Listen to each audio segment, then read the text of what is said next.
HP sebenarnya udah auto ya, udah auto menyesuaikan cahaya gimana kayak artificial intelligence tadi yang udah diomongin. Tapi mereka itu berusaha untuk mendapatkan cahaya seterang mungkin sebenarnya gitu sih. Basicnya dari auto HP itu mendapatkan cahaya seterang mungkin yang akhirnya bakal mengorbankan sesuatu nantinya. Nanti kita akan bahas itu lebih lanjut di segitiga exposure. Jadi tips pertama adalah di HP pakai mode grid sama pakai mode profesional. Itu. Nah, selanjutnya ada juga beberapa tips di HP kayak misalnya HP sekarang kan tadi udah dibilang lensanya banyak ya. Ada beberapa lensa. Nah, itu biasanya ada lensa yang biasa, yang normalnya, ada juga lensa tele, ada juga lensa wide. Nah, dari misalnya ada 3 lensa itu di kamera HP kalian. Nah, itu bisa banget dipakai yang lensa normalnya aja yang biasa dipakai atau lensa wide. Lensa tele, sorry, lensa tele. Jangan lensa wide karena lensa tele bisa berguna nih buat foto-foto yang lebih dekat, yang lebih close up sama makanannya, lebih ngezoom dan nanti background-nya bakal lebih bisa bokeh yang blur-blur gitu.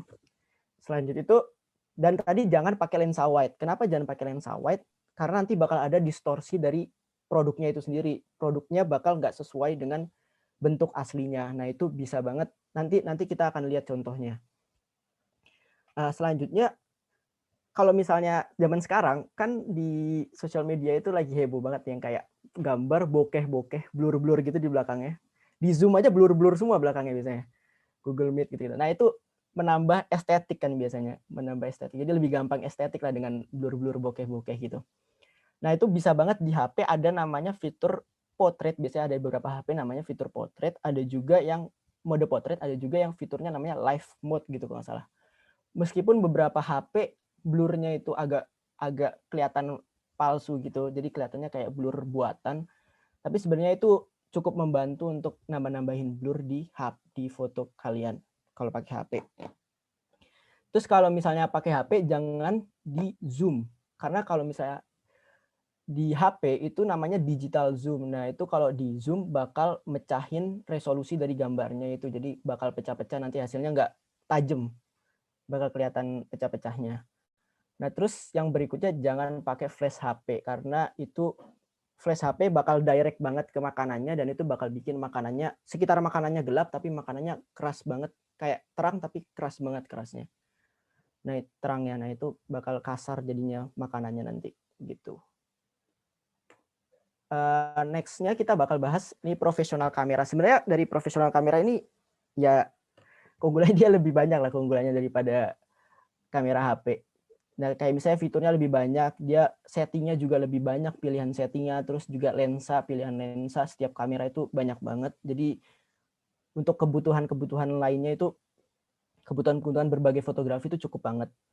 Bagus banget. Nah, kualitas gambarnya juga lebih baik kayak tadi yang dibahas tentang sensor dan megapiksel. Jadi kualitas gambar di kamera itu bakal lebih tajam juga dan nggak akan ada kayak lebih kurang banget lah kayak pecah-pecahnya itu dikit banget kalau dari kamera profesional.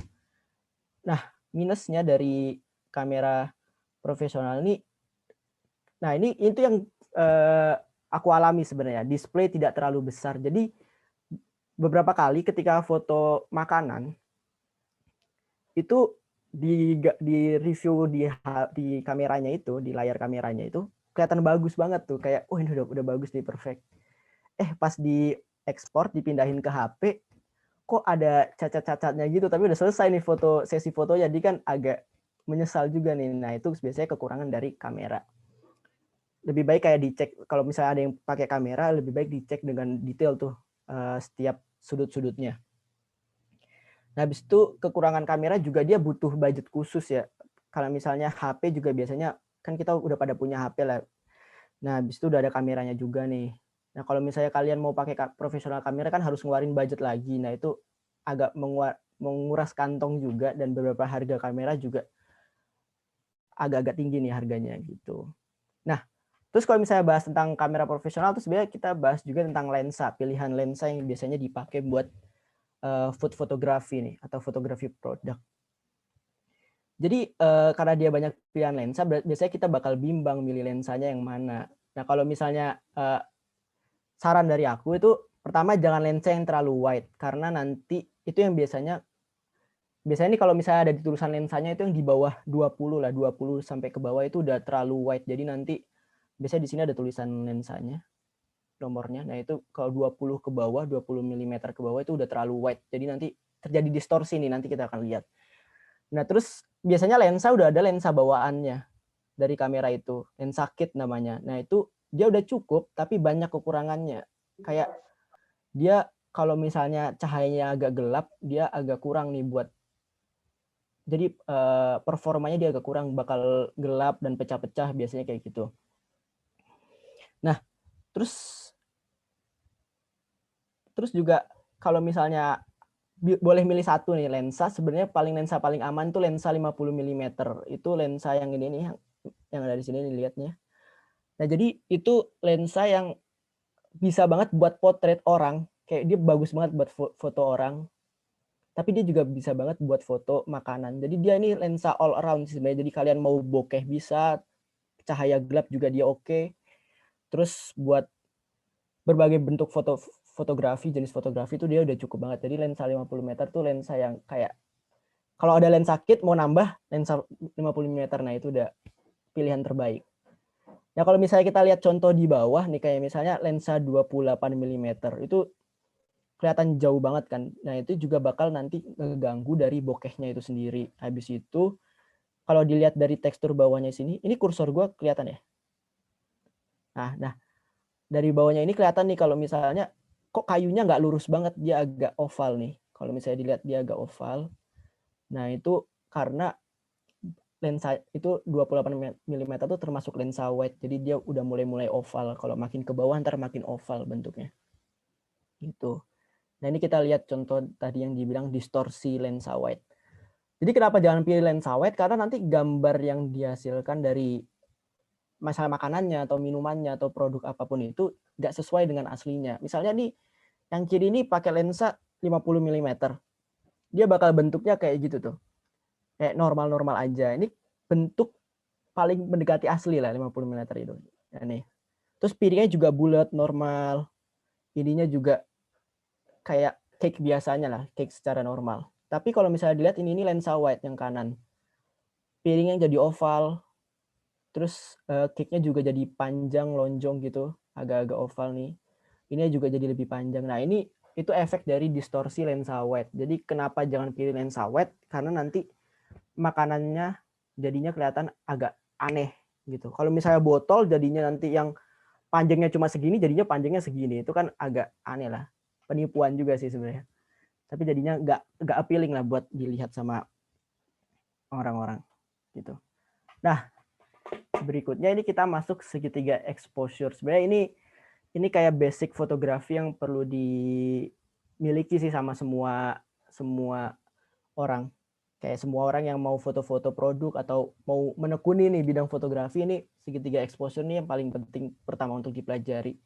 Jadi kalau di kamera, ini ada di kamera HP yang tadi mode profesional sama kamera profesional, itu ada 3 yang perlu diperhatiin, yaitu shutter speed, aperture, sama ISO. Nah, itu kita bahas satu-satu nih. Shutter speed, biasanya yang paling sering diomongin tentang shutter speed. Jadi shutter speed itu cepatnya kamera nangkep gambar. Kalau misalnya kita lihat, semakin cepat itu semakin, ini kan 1/1000 nih semakin cepat, 1/8 nih semakin lambat. Kalau semakin cepat, gambarnya ini bakal nggak blur. Jadi kayak misalnya kita gerak ini tangkapnya tetap jelas gitu, nggak ngeblur kayak gini. Nah, itu kan ngeblur nih. Nah, kalau misalnya semakin lambat, maka blurnya semakin kelihatan. Ini kan semakin blur. Tapi semakin lambat itu ada keunggulannya. Semakin lambat dia cahaya yang ditangkap akan semakin terang. Tapi kalau semakin cepat shutter speed-nya ditangkap, shutter speed-nya bakal semakin cepat, gambarnya akan semakin gelap karena dia cepat, jadi dia nggak bisa ngumpulin cahaya lebih banyak gitu. Sama itu. Nanti kita akan lihat contoh gambarnya. Yang kedua itu aperture. Aperture ini namanya bukaan lensa. Kalau sebutannya di bahasa Indonesia itu namanya bukaan lensa. Ini yang biasanya kalau di lensa-lensa kamera ada tulisannya f berapa. Di HP juga kalau mode profesional ada tulisannya pilihannya f berapa gitu. Nah, semakin f-nya kecil, itu cahaya akan semakin terang. Nih, brighternya semakin terang. Tapi, dan blur di belakangnya ini akan semakin blur. Semakin besar bukaannya, blur belakangnya ini semakin blur. Kayak gini contohnya nih. Nah, nanti kalau bagian ini bingung, tanya aja, soalnya emang agak pusing bagian ini. Jadi kalau misalnya, angkanya semakin kecil, bukaannya semakin lebar, cahaya semakin terang, dan semakin blur, itu intinya kalau aperture. Dan sebaliknya kayak gitu, angkanya semakin besar, tandanya bukaannya semakin kecil, ini bukaan lensanya semakin kecil, cahayanya semakin gelap, dan gambarnya jadinya nggak blur, jadi tajam semua nih, dari segala sisi jadi makin tajam. Gitu. Nah, terus yang ketiga ini namanya ISO. Itu sensitivitas sensor dari kameranya. Jadi semakin sensitif, semakin angkanya gede, itu tandanya semakin sensitif. Nah, semakin sensitif, maka dia akan semakin sensitif terhadap cahaya juga. Jadi cahaya yang masuk akan lebih terang. Semakin angkanya kecil, kayak yang 100 itu, cahayanya semakin gelap, karena dia nggak sensitif sama cahaya. Tapi ada kelebihannya, semakin ISO-nya kecil, nggak ada noise nih, nggak ada titik-titik yang biasanya ada di gambar. Kalau misalnya semakin gede, bakal ada titik-titik nih, kayak di gambar ini nih, titik-titik abu-abu ini. Jadi gambarnya kalau ISO-nya semakin kecil, akan semakin jelas gitu gambarnya. Nah, kita bakal lihat contohnya. Nah, ini shutter speed. Nih, kalau shutter speed-nya cepat, ini kan 1/250. Shutter speed-nya cepat, dia nangkep lilinnya ini, api lilinnya ini lebih jelas, nggak ada blur-blurnya gitu. Kalau ini kan ada blur-blurnya nih. Nah, dia akan semakin jelas, tapi gambar yang ditangkap jadi gelap. Dan berita jadi gelap. Nah, kalau misalnya semakin lambat shutter speed-nya, blurnya akan makin banyak, dan cahaya yang ditangkap akan lebih banyak juga, jadi lebih terang gambarnya gitu. Jadi ini sesuaiin sama kondisi nantinya gitu. Nah, kan ini contoh slide-nya nih. Kalau misalnya foto makan kan ada yang suka jatuh-jatuh gitu, jatuh-jatuhin garam lah, apalah. Nah, itu kalau mau foto kayak gitu, shutter speed-nya harus kenceng, soalnya ini apa namanya? Biar gambar dari yang jatuh-jatuhnya itu makin jelas. Kalau ini kan lambat, jadinya blur semua nih yang jatuh-jatuhnya gitu. Nah, kita lagi. Nah, ini aperture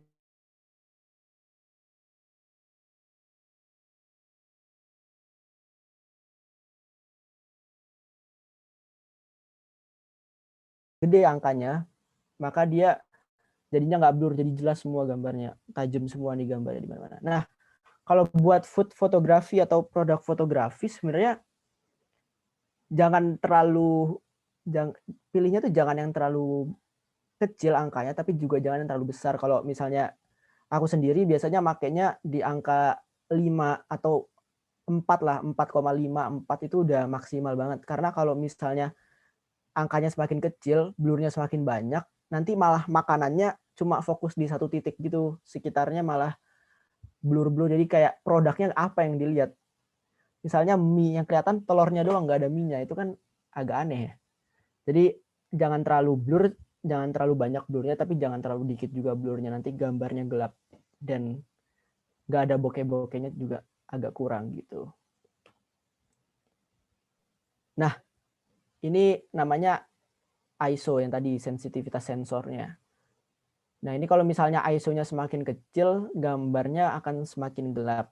Tapi nggak ada noise atau titik-titik kecil yang ada biasanya ada di hasil foto. Nah, kalau misalnya dilihat di sini, itu ISO yang gede ini 1000, dia gambarnya jadi terang. Tapi kalau misalnya dilihat lebih detail lagi, lebih zoom lagi, biasanya dia bakal ada titik-titiknya. Jadi kayak gambarnya kelihatan, kualitas gambarnya jadi kelihatan jelek lah. Jadi kalau misalnya buat food fotografi misalnya, ya itu di tengah-tengahin aja, misalnya kayak 800, ISO 800 itu udah maksimal banget aja, takutnya noise-nya udah kebanyakan. Meskipun bisa bisa diatasi di editing ya, tapi lebih baik sebelumnya gitu. Biar gak ribet ngeditnya. Nah, habis paham nih tentang segitiga exposure, kita bahas tentang lighting lagi. Habis itu karena kalau bisa lihat fotografi itu kan sebenarnya dari bahasa Yunani ya. Fotografi itu dari dari bahasa Yunani, photos dan graphos ya. Jadi photos itu cahaya. Jadi kita bermain dengan cahaya lah. Kita cahaya sebenarnya kalau fotografi itu.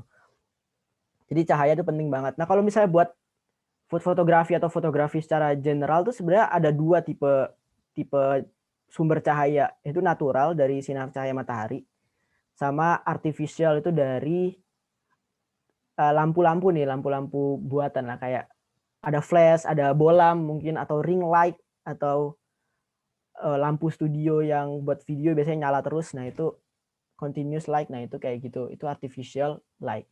Nah, natural light ini cahaya pakai matahari. Jadi kita bisa banget nih pakai ini buat di rumah, buat foto makanan, foto produk kita di rumah.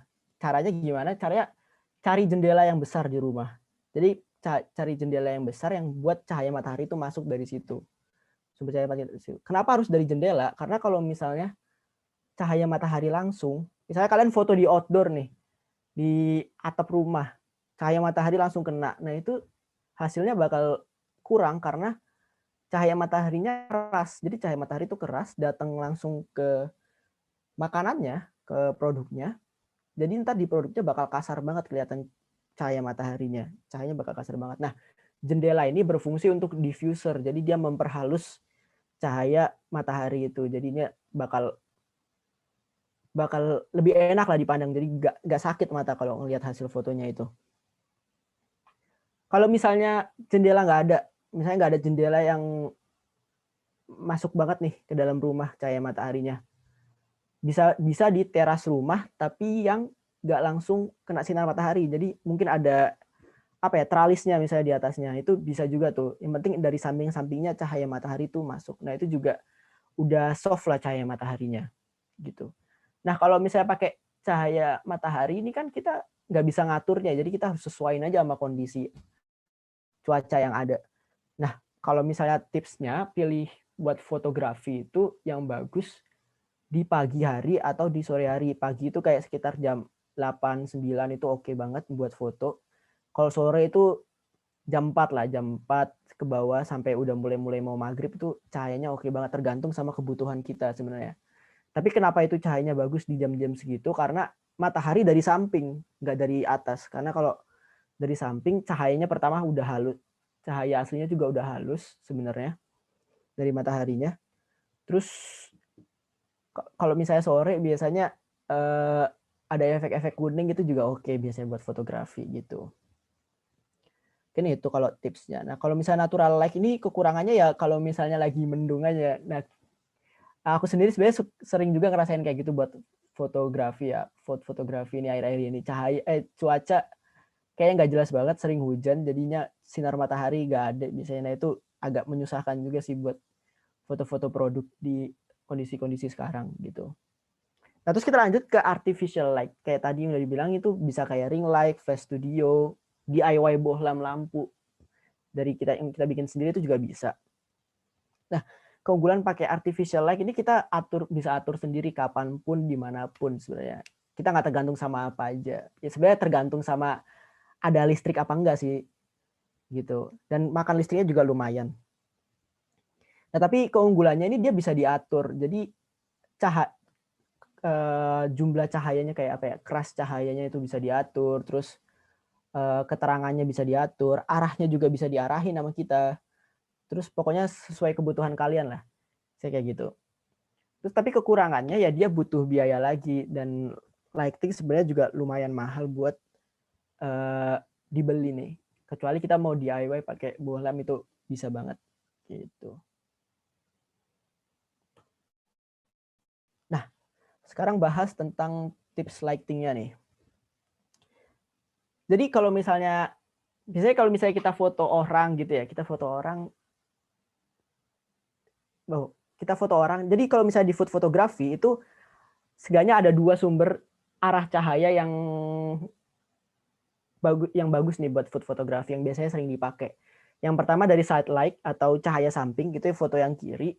Yang kedua dari backlight, itu dari belakang, itu yang foto yang kanan. Nah, foto yang kiri itu side light itu pokoknya hampir semua produk lah, mau produk makanan, produk minuman, atau produk yang kecil-kecil kemasan gitu, itu juga bisa.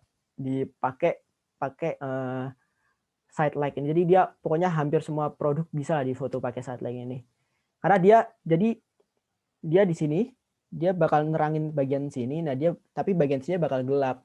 Nah itu gimana cara ngatasin gelapnya? Cara ngatasin gelapnya itu pakai reflektor. Nah ini namanya reflektor. Reflektor tuh bisa benda apa aja ya, bisa ada reflektornya yang beneran reflektor, ada yang kayak kayu ditutupin aluminium foil, itu bisa juga. Atau kertas putih. Kertas putih itu bisa. HVS itu bisa juga dipakai buat reflektor.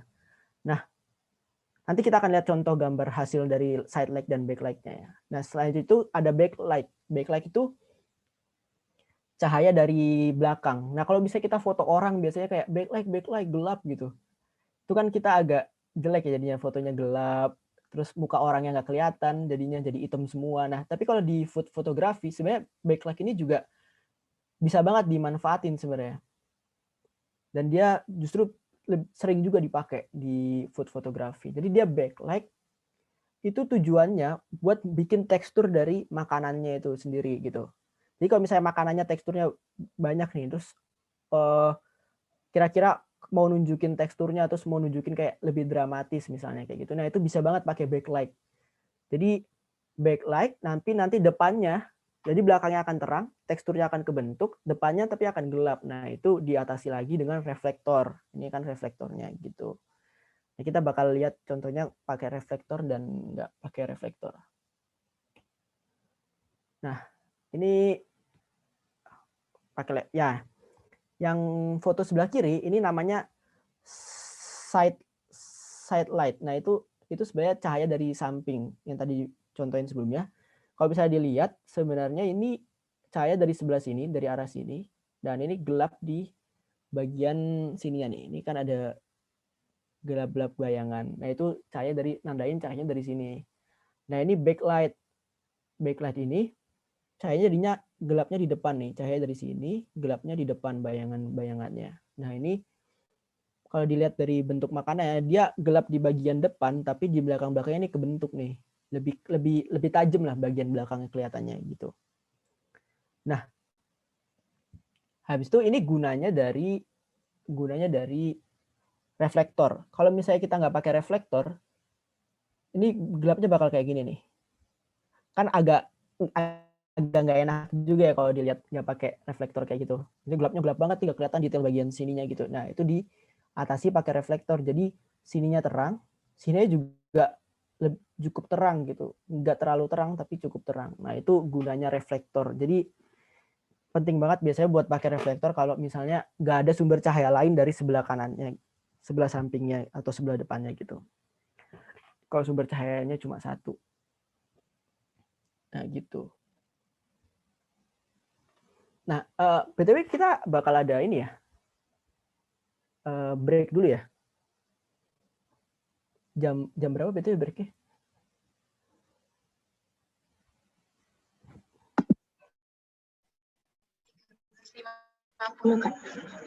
Oh, 13.50 ya. Materi dulu lagi sebelum kita break. Yaitu bahas komposisi. Jadi bahas komposisi. Nah, sebenarnya komposisi ini banyak kalau misalnya kita baca tentang food fotografi produk gitu. Sebenarnya komposisinya banyak, tapi mungkin ini yang basic bisa dipakai langsung gitu ya. Nah, ini nama rule of third. Nah, ini sebenarnya komposisi yang penting banget diketahui sama semua jenis fotografi. Kalau mau foto apapun, rule of third ini berguna banget lah pokoknya. Jadi kalau misalnya kita pakai grid, nah tadi kan di bagian smartphone kamera itu tadi aku kasih pakai fitur grid. Nah ini gunanya ini buat di sini. Jadi buat di rule of third ini. Jadi rule of third adalah peletakan objek di setiap perpotongan garis vertikal dan horizontal. Nah ini di sini, dan di sini. Jadi ada 4 titik itu. Jadi peletakan objek ditaruh di situ, selain di center ya. Kalau di center kan di tengah ini udah ini ya, maksudnya mungkin semua orang juga udah mencoba foto pertama kali objeknya di tengah. Tapi ini rule of third, objeknya nggak di tengah, tapi di samping-samping yang kayak gini. Nah itu ini bisa banget dipakai karena sebenarnya jadi dia mata itu bakal ngarahnya cepat kalau ke arah titik-titik itu. Jadi dia nggak terlalu pinggir ke jauh, nggak terlalu jauh ke pinggir, tapi dia ada di pinggir tapi nggak terlalu jauh ke pinggir. Nah itu makanya greeting buat kita nanti naruh-naruh produknya nih. Mau taruh sebelah sini, kita mau naruhnya di titik sebelah sini. Nah itu nanti ditatanya.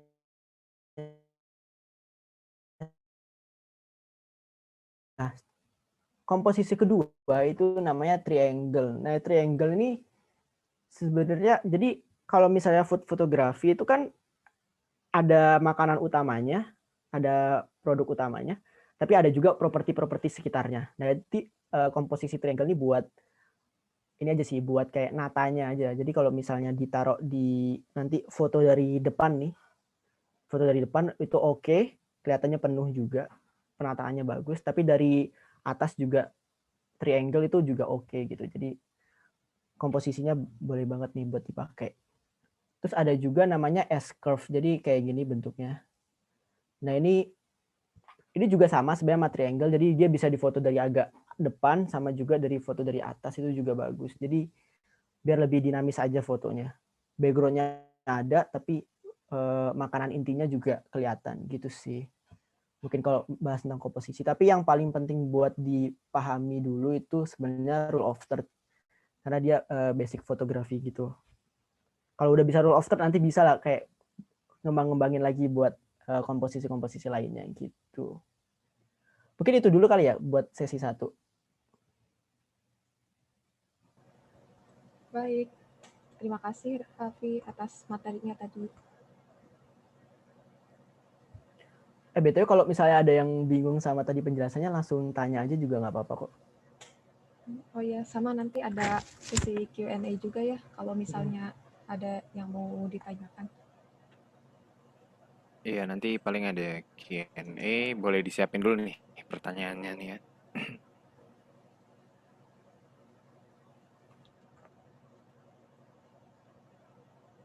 Oke, jadi bermanfaat juga bisa diaplikasikan nggak melulu tentang food, bisa juga tentang orang mungkin ya.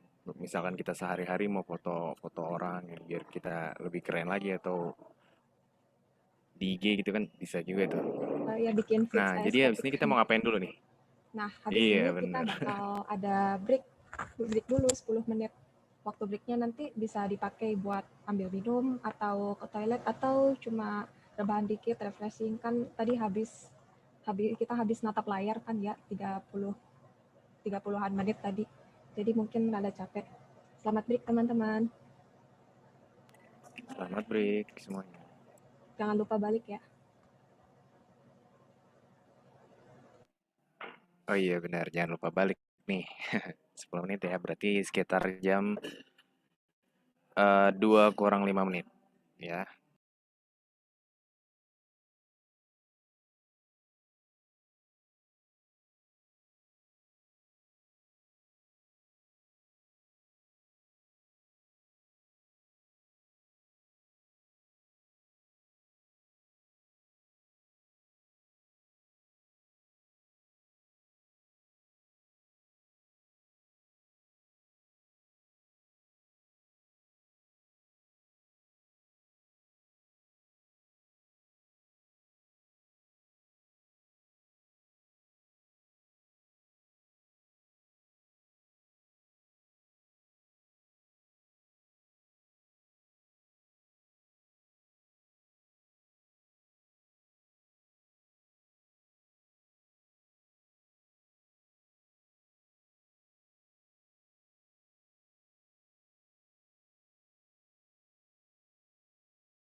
Tes tes.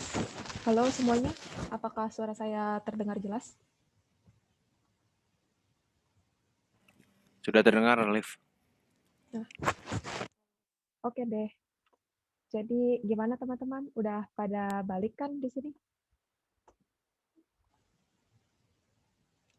Bisa tulis di chat aja ya.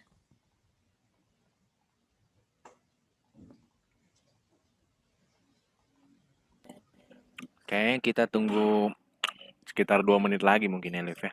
Oh iya, oke. Supaya bisa ada set. Iya.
Oke deh, Is. Udah 2 menit kan ya ini? Iya, ya udah nanti kalau misalnya ada kita nyusul aja lah ya. Nah, oke. Gimana ini teman-teman? Udah pada semangat lagi kan untuk menerima materi di sesi 2 nanti? Udah semangat. Wah, asik. Udah semangat. Mantap. Nah, oke. Tanpa basa-basi, Ya, oke. kita lanjut lagi aja ya untuk Ya, materi. Waktu dan kita tempat lanjut aja dipersilahkan. langsung ya.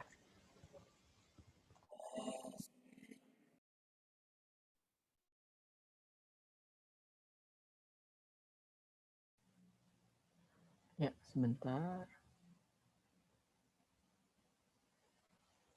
Ini udah kelihatan belum ya? Udah kelihatan. Oh, oke, udah. Tadi kan kita terakhir tuh, benar. Kita udah bahas komposisi ya tadi terakhir. Nah, setelah komposisi udah paham kan, pertanyaan berikutnya apa emang mau dimasukin ke frame-nya itu kan. Nah, jadi kita bakal lanjut lagi nih di bagian ini, kita akan bahas pertama. Nah, itu kita akan bahas tentang background dan properti. Nah, ini sebenarnya penting banget sih buat dipahami juga buat yang mau foto-foto produknya, apalagi yang di rumah ya. Jadi kalau misalnya bahas tentang background dulu nih, bahas tentang background itu sebenarnya bisa pakai bagian rumah yang bagi kalian estetik ini, misalnya dapur kalian rapih, ada meja, backgroundnya dapur nih. Nah itu bisa banget dipakai buat foto produk juga nih, food fotografi. Apalagi kalau misalnya kalian mau ngincer yang bokeh-bokeh di belakangnya, blur-blur di belakangnya, itu bisa banget buat cari background misalnya di bagian rumah kalian yang estetik, atau di teras kalian, di halaman kalian. Kalau misalnya dilihat dari foto yang ini, nah ini nih aku fotonya di depan rumah, jadi kayak ada apa ya namanya, tempat guci gitu, yang bahannya dari batu, kayak batu gitu dia. Jadi ini bahannya kayak batu, jadi kayak kok kayaknya bagus nih mikirnya. Nah, habis itu belakangnya itu rumput-rumputan. Nah, ini kayak rumput-rumputan ini cocok banget nih jadi buat di-blur-blurin. Jadi kayak hitam-hitam, gelap-gelap hijau gitu, hijau-hijau gelap buat keblur. Jadi menuhin backgroundnya tapi nggak terlalu ngeganggu. Mikirnya gitu sih waktu itu. Nah, waktu itu jadinya fotonya di situ. Jadi kalian sebenarnya bisa banget nih manfaatin tempat-tempat di bagian-bagian rumah kalian yang bisa dipakai buat food fotografi. Nah, kalau misalnya bingung nih tempatnya yang mana, atau nggak ada tempat yang kayak menurut kalian estetik. Nah, kita bisa banget dipakai namanya background apa ya? Background buatan kan. Background buatan tapi ada dua nih background buatannya. Ada yang roll, ada yang bentukan rollan kayak yang di kiri ini, ada juga yang bentukannya kayu atau bukan kayu, triplek. Jadi papan triplek gitu tapi dicat depannya. Nah, itu kalian bisa beli di Shopee, itu banyak. Dan harganya juga kalau buat yang roll-rollan lumayan murah. Kalau yang triplek agak mahal itu karena dia kayaknya kuat gitu, jadi tahan lama. Nah, tapi itu preferensi kalian aja milihnya yang mana. Dan itu bisa juga bikin sendiri, kayak misalnya kalian ada papan triplek gak kepake, akhirnya kalian cat warna kayu atau mau cat warna abu-abu hitam gitu, bisa banget tuh buat dipakai. Nah, kalau misalnya kalian maunya yang simpel-simpel aja dan kayak tinggal dan apa ya, simpel-simpel aja, tapi biasanya kalau misalnya kayak gini warnanya putih sih belakangnya. Jadi kayak gini nih.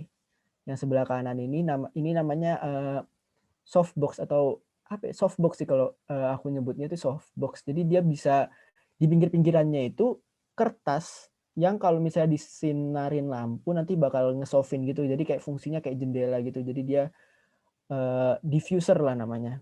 Di pinggir-pinggir itu kertas biasanya. Di dalamnya baru nanti kertas juga ada yang warna putih, tapi bisa kalian juga tambahin misalnya mau warnanya hitam atau mau warnanya lain-lain, itu bisa banyak. Nah itu bisa banget nih kalau misalnya kalian mau pakai softbox, itu juga praktis juga kok itu dan gampang digunakan gitu. Kalau misalnya masalah background tadi ada 3 pilihan itu kalau kalian mau foto di rumah. Terus kalau misalnya masalah properti, nah ini yang biasanya suka ngebingungin. Buat dulu juga waktu aku mulai belajar food fotografi itu awalnya males banget, kayak aduh nata-nata properti kayak nggak bisa nggak sih foto makanannya aja, kayak foto orang kan enak ya, foto orangnya aja juga udah oke gitu. Tapi ini harus nata-nata properti, apa komponen apa yang mau dimasukin. Nah itu agak membingungkan juga. Nah kalau misalnya dari aku tipsnya itu cari yang berkaitan nih buat properti-properti di sekitarnya. Jadi cari yang sesuai dengan main foodnya, main produknya dari yang kalian mau foto itu. Misalnya kalian mau mau foto pizza. Nah harusnya pizza itu apa sih bahannya misalnya kayak gitu. Saya bahan pizza itu ada telur. Nah kalian bisa tuh masukin telur atau kuning telur yang udah dipecahin. Jadi kayak kuning telur ditaruh di piring terus dimasukin jadi properti itu bisa. Atau enggak mau masukin butiran-butiran tepung itu juga bisa tuh. Karena kan pizza ada tepungnya misalnya. Atau kalau misalnya bukan bahan pembuatnya, kalian juga bisa pakai alat yang digunakan buat biasanya bikin makanan itu. Misal pizza tadi, kalian bisa pakai roll-rollan adonan yang biasanya kayu gitu. Nah itu biasanya bagus juga buat dipakai buat foto kue-kuean, pizza juga.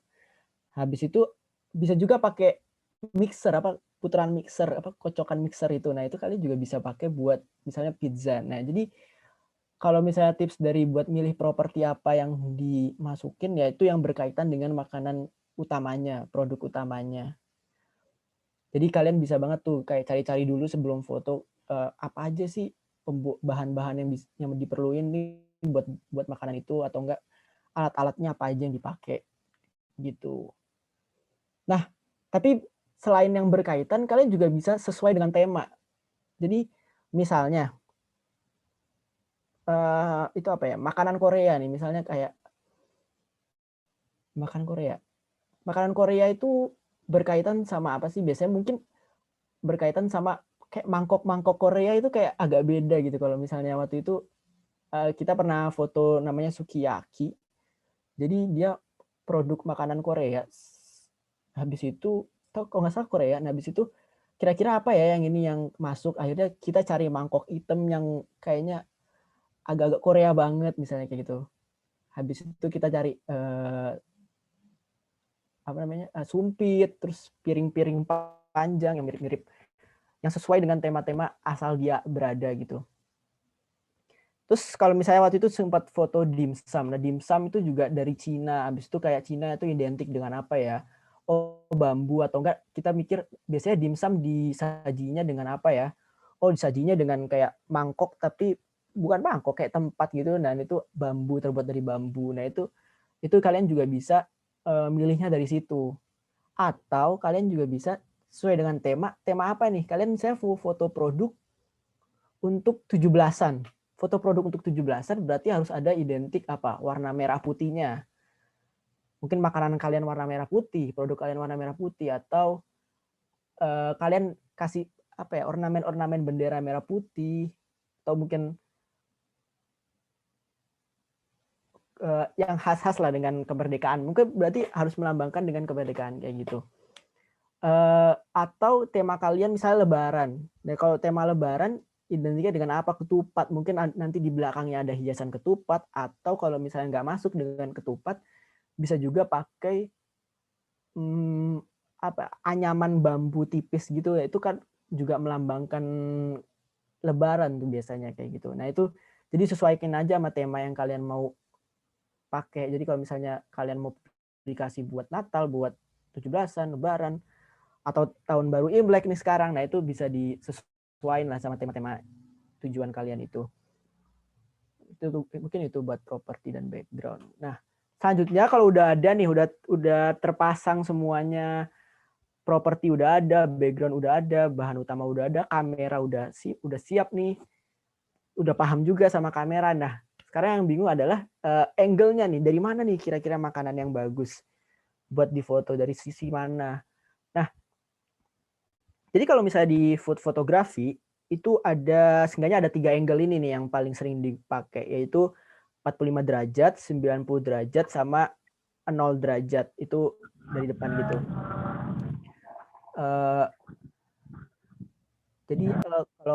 Jadi kalau misalnya 45 derajat itu, kenapa 40? Jadi sudut 45 derajat ini, angle 45 derajat ini adalah angle yang paling sering dipakai buat food fotografi atau produk fotografi. Kenapa? Karena sudut ini itu sudut yang eye level, jadi dia sesuai dengan mata kita. Jadi kalau misalnya kita disajiin makanan di atas meja, kita duduk, kita ngelihat itu biasanya itu 45 derajat. Jadi mayoritas 45 derajat kita ngelihat dari makanan itu dari mata kita. Jadi dia kayak kalau kita foto dari 45 derajat itu kayak hampir semua produk, semua makanan, semua minuman tuh bisa banget difoto dengan 45 derajat. Ini udah pas apa ya? Hasilnya oke lah kalau 45 derajat ini, dan ini jadi kayak kita apa ya? Kita ngasih feel oh ini makanan yang sebenarnya nanti akan kita makan dengan 45 derajat itu. Nah, jadi terus angle kedua yang biasa sering dipakai itu 90 derajat. Ini biasanya di Instagram juga sering banget nih angle ini. Kayak itu bird view gitu dari atas langsung, jadi flat lay bawahnya, kelihatan semua makanannya apa aja. Nah, itu biasanya ini angle yang paling sering lah dipakai di Instagram sekarang.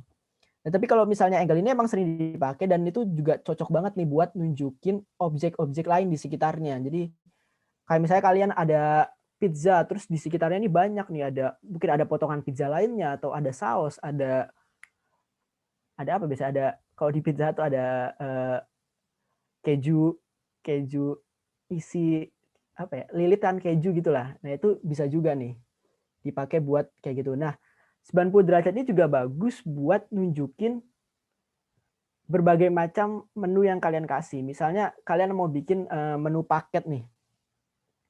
Misalnya kalian mau nunjukin kalian ada promo menu paket, terus isinya banyak.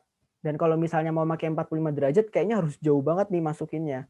Nah, kalian bisa banget pakai 90 derajat ini. Jadi kayak, oh terkesan banyak nih yang kita bakal kasih dari paket ini, misalnya kayak gitu. Jadi 90 derajat ini cocok banget buat nunjukin beragam. Jadi dia kuncinya beragam. Jadi kalau misalnya banyak, ya 90 derajat ini oke banget gitu. Atau 90 derajat juga bisa dipakai oleh makanan-makanan yang bagus terlihat dari atas. Kayak misalnya mie itu oke pakai 90 derajat. Tapi kalau misalnya botol, kalau nggak ditidurin tuh aneh banget kalau pakai 90 derajat. Misalnya kayak gitu. Jadi kalau tampilannya oke dari atas, ratingnya oke dari atas, nah itu 90 derajat bagus banget dipakai. Nah, terus angle terakhir itu 0. Sebenarnya 0 sampai 10 derajat sih. Jadi ini di depan langsung. Kalau misalnya kita disajiin makanan kan kita nggak pernah banget ya ini meja terus kita ngeliat banget dari depan gitu. Nah, jadi 0 derajat ini kayak kita ngasih perspektif lain dari makanan gitu. Karena kita biasanya nggak ngelihat makanan secara kayak gitu. Nah, ini kita ngasih sisi lainnya dari sebuah makanan atau produk itu gitu. Nah, kalau dari pengalamanku ini sebenarnya 0 derajat ini bagus banget buat makanan-makanan yang punya layer. Jadi dia bertingkat nih makanannya. Mungkin pastry, biasanya pastry kan ada layer-layernya tuh banyak. Nah, itu bisa banget dipakai. Atau mau kasih lihat isi dari kue itu. Jadi misalnya kalau kue itu bisa dibuka, ada isinya, banyak isinya misalnya kayak gitu, yang bisa menarik atau menggoda. Nah, ini bisa banget nih sudut ini dipakai.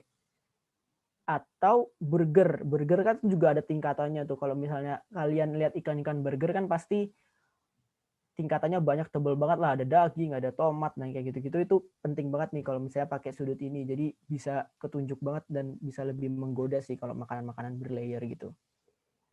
Itu tentang angle. Semoga jelas ya kalau tentang angle. Nah, kayak tadi kita udah ngebahas tentang basic fotografinya, cara kita cara kita motonya, teknik-teknik kita motonya, dan apa ya namanya, cara kita pakai kameranya gitu-gitu. Nah, tapi sebenarnya kalau masalah food fotografi atau fotografi produk atau minuman itu sebenarnya kita food photographer tuh nggak bisa kerja sendiri. Jadi kita harus ada apa ya? Kalau misalnya rekan ada food styler namanya, food stylist. Nah, dia kerjanya apa? Dia kerjanya food styling. Jadi dia yang biasanya menata makanan. Kayak oh ini posisinya sebelah sini, ini posisinya sebelah sini. Kira-kira kayak tadi komposisi misalnya, oh ini mau bentuknya kita es aja. Nah, misalnya itu food stylist juga ikut campur dalam hal itu. Food stylist juga food stylist juga bekerja untuk memplating. Jadi kayak misalnya makanan, biasanya makanan juga kalau misalnya sering nggak sih kalau kita, wah ini fotonya oke, tapi pas datang, oh makannya sebenarnya ya gini aja gitu, platingnya nggak sesuai dengan di fotonya. Kalau misalnya mungkin contoh deketnya Indomie lah, kalau misalnya lihat bungkus Indomie itu kan oke banget tuh ya, kayak ada telur, ada ini. Tapi tahunya pas kita bikin ya nggak ada tampilannya mirip-mirip kayak gitu. Nah, ini sebenarnya gunanya food stylist ada di situ. Nah, ini mungkin ada beberapa video dari yang pernah kita rekam. Yang sebelah kiri ini sebenarnya aku juga mau nunjukin kalau misalnya kalian bisa nih kameranya di-steady-in dulu, disiapin dulu, terus baru mulai nata-nata posisinya di mana, mungkin ikutin rule of third atau sesuai komposisi lainnya tadi kayak gitu.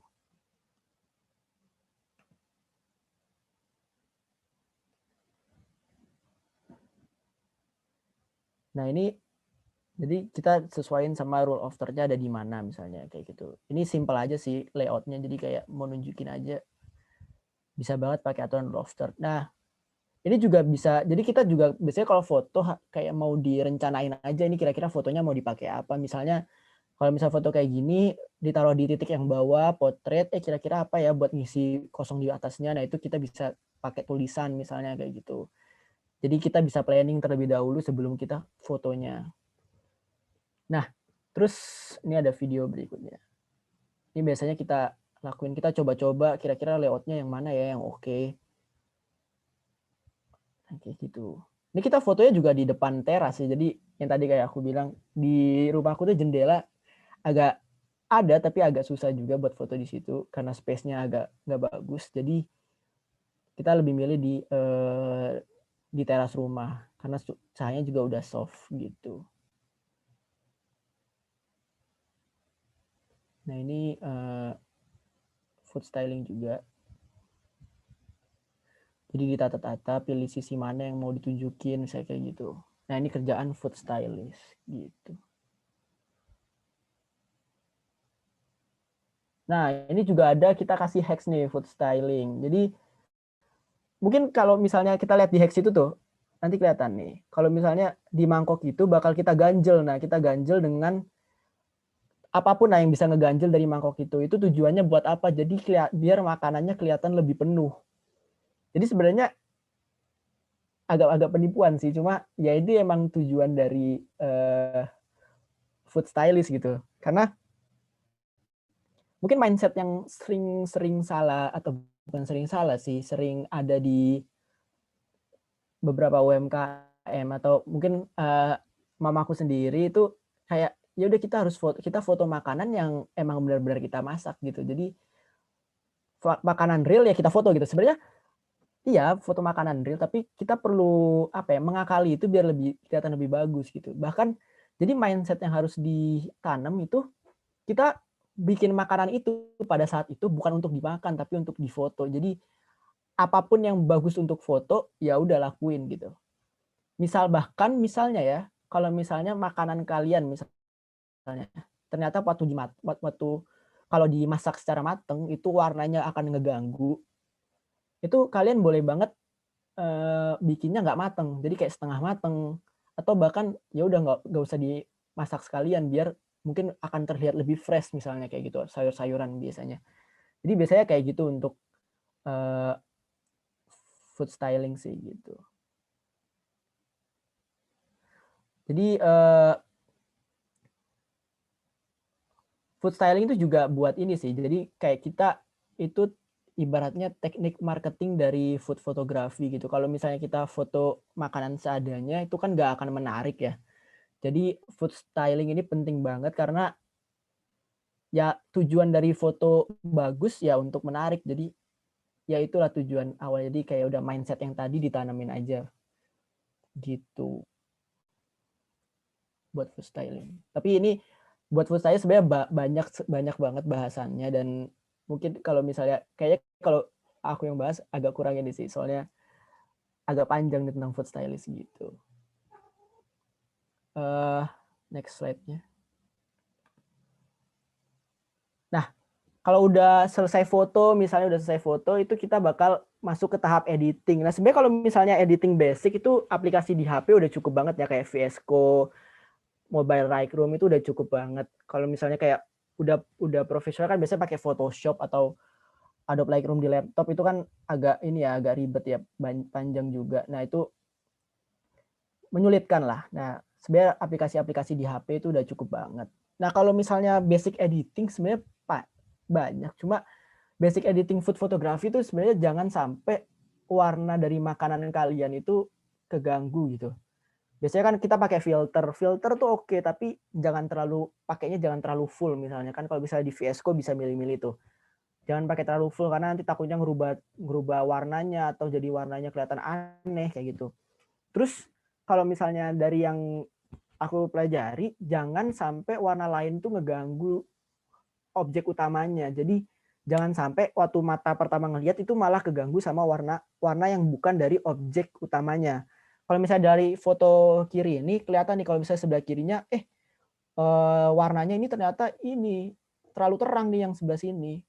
Kalau misalnya waktu ngeliat foto pertama kayaknya kok mata langsung ketuju ke situ karena dia yang paling terang di situ. Nah, gimana caranya waktu itu masukin aja ke Lightroom Mobile. Jadi Lightroom Mobile itu ada fitur namanya color ini, kalau nggak salah color, pokoknya di bagian mix color itu ada kayak color correction. Nah, dia bisa ngerubah di bagian mana itu diturunin saturation-nya kayak gitu. Itu biar nggak terlalu mencolok lah nanti warnanya. Jadi gitu.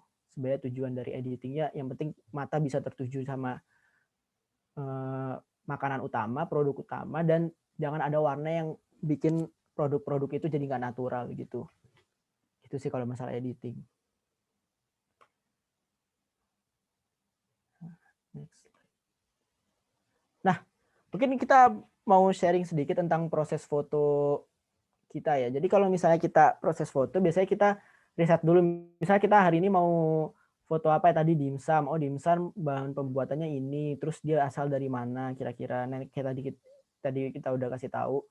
Jadi riset tuh penting banget. Atau kalau misalnya kalian mau gampang, bisa banget tuh langsung aja riset di Google Image. Jadi biasanya udah ada tuh, misalnya dimsum food photography atau pizza food photography. Nah, itu udah ada referensi-referensi. Nah, untuk belajar biasanya udah ini aja, tiru aja gitu. Atau enggak, kalau misalnya biasanya orang sering ngomong tuh ATM, amati, tiru, modifikasi. Nah, biasanya orang-orang seni biasanya kayak gitu tuh. Jadi riset tuh penting banget. Nah, terus kalau kita step berikutnya tuh digambar. Gambarnya nggak usah bagus, gambarnya ya udah kayak sketsa aja atau enggak ya, yang penting kalian punya gambaran nantinya. Nah, itu tujuannya buat apa? Tujuannya biar kita punya gambaran dan gak akan habisin waktu banyak nih buat di hari H atau enggak. Biar kita tahu nih, oh kita butuh ini aja, yang belum properti yang belum ada apa aja ya. Oh ini. Habis itu ya udah kita akhirnya cari buat beli properti itu. Gitu kalau untuk proses foto. Nah, akhirnya baru kita foto dengan teknik-teknik yang tadi. Habis itu diedit deh, masuk ke editing. Nah, habis editing baru selesai. Dikirim deh ke klien-kliennya gitu. Kalau misalnya buat proses kita fotonya. Mungkin buat hands on-nya karena kita nggak bisa praktek langsung, mungkin bakal kayak nunjukin behind the scene-nya aja ya. Jadi ini kita waktu itu foto dimsum dan juga foto brownies. Nah, jadi waktu brownies ini nih kayak misalnya kita taruh apa ini namanya, kayak biasanya tempat naruh kue yang habis dipanggang di sini tuh. Itu bisa banget dipakai karena itu brownies juga biasanya kan dibakar. Nah, habis itu kita pakai serbet. Jadi serbet itu juga berfungsi ya. Jadi dia simple tapi dia bisa menuhin frame gitu. Jadinya lebih dinamis lah gambar. Nah, terus di sini juga kita pakai putaran-putaran mixer karena bikin adonan pakai mixer kan. Nah, kayak gitu. Sebenarnya di explore aja buat properti-properti itu yang berkaitan sama makanan-makanannya gitu. Nah, ini behind the scene-nya. Jadi kalau behind the scenes, jadi kalau kita foto itu kita cuma pakai ring light sebenarnya, cahaya matahari sama ring light. Nah, ring light itu sebenarnya fungsinya ya hampir sama kayak reflektor tadi buat nge-counter warna-warna yang gelap misalnya kayak gitu. Jadi sisi yang gelap akan lebih terang. Nah, ring light ini sebenarnya agak ada kekurangannya. Jadi dia nggak terlalu keras cahayanya. Bukan terlalu keras sih. Jadi cahayanya nggak terlalu terang kalau misalnya buat di outdoor. Jadi dia harus deket banget atau nggak kelihatan tuh hasil warna kontribusi cahayanya gitu dari ring light gitu sih. Nah, ini ada beberapa video.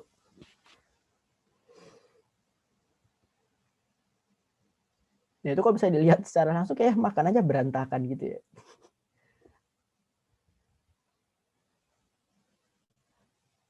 Nah, ini di waktu nata-natanya kayak gitu. Oh ya, ini ada tips lagi kalau misalnya kalian mau foto makanan yang berkuah atau berair, ada kuah-kuahnya gitu, kuahnya itu terakhiran. Jadi kalian tata dulu semua makanan-makanan padatnya. Misalnya mie itu kayak sukiyaki itu ada mie-nya, habis itu ada bukan mie dia tuh lupa apa. Pokoknya makanan-makanan padatnya itu ditata-tata dulu, udah rapih baru dituangin tuh kuahnya karena dia itu jadi kuahnya itu memenuhi tempat-tempat kosongnya aja. Jadi dia nggak ngerubah posisi benda-benda padatnya.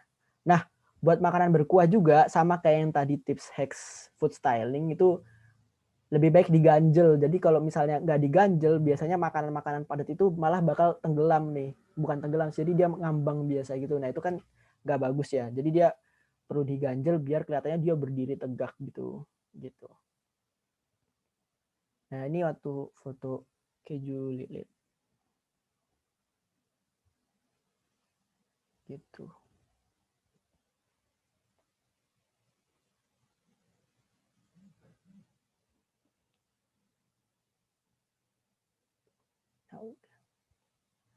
Nah, mungkin kalau penjelasan dari kita itu aja ya. Oh iya bentar, ada yang kurang nih kayaknya nih. Jadi waktu di kejulit ini, di sini. Nah, itu kan ada minuman ya. Ini juga lihat-lihat di ini sih. Jadi kalau misalnya kalian mau nyari-nyari hacks, itu banyak banget tuh di TikTok kayak hacks apa fotografi itu banyak banget di TikTok, Instagram, YouTube, Google. Nah itu banyak banget hacks fotografi. Nah itu aku nemu hacks dari minuman. Jadi kalau misalnya kalian mau bikin teh kan kayaknya sayang banget ya kalau bikin teh beneran pakai teh. Jadi kayak habis-habisin stok di rumah. Kalian bisa banget pakai kecap, jatuhin ke air tawar, habis itu kalian aduk nanti warnanya jadi kayak teh. Tambahin es batu aja, tapi jangan diminum. Nah, habis itu kalian juga bisa kalau misalnya mau bikin susu, pakai susu kan agak-agak mahal nih misalnya. Nah, kalian bisa banget pakai tepung masukin ke air tawar, terus kalian aduk juga. Nah, itu nanti bisa jadi bentukan susu gitu. Tadi kan prinsipnya adalah yang penting di foto kelihatan bagus, udah itu aja. Gak perlu mikirin tuh beneran bisa dimakan apa enggak, bisa diminum apa enggak gitu. Nah mungkin kalau dari aku gitu aja penjelasannya. Mungkin kata terakhir mungkin ilmu yang bagus adalah ilmu yang dipraktekkan. Jadi ya semoga kalian bisa mempraktekannya nanti gitu. Mungkin sekian dari saya. Wassalamualaikum warahmatullahi wabarakatuh. Waalaikumsalam warahmatullahi wabarakatuh. Baik, terima kasih atas materinya tadi ya, buat Raffi. Ya, makasih banget nih buat pemateri Raffi Atalah. Nah, gitu teman-teman. Jadi materinya kira-kira udah selesai. Nah, ini ada waktu sekitar berapa menit nih, Liv, untuk hands on atau ya kalau misalkan ada yang mau foto-foto tentang produknya nanti dikirim ke WA, boleh nanti dinilai nih sama Raffi gitu kira-kira. Oh iya, waktunya kita punya waktu sekitar 15 menit nih. Jadi cukup banget lah ya buat yang mau bertanya. Ya, oke. Kalau gitu dari 15 menit dari sekarang kalau ada yang mau foto-foto tentang apapun yang ada di sekitar kalian mungkin ya. Ya, terus nanti mau dikasih feedback sama Raffi, boleh banget nih. Nanti dikirim ke WA, grup WA atau mungkin dikirim ke salah satu dari kami panitia di sini gitu. Nah, ya, terus juga buat yang mau bertanya-tanya seputar fotografi atau fotografi dasar gitu, bisa raise hand atau on cam atau on mic, sama kalau mau di chat aja nggak apa-apa ya.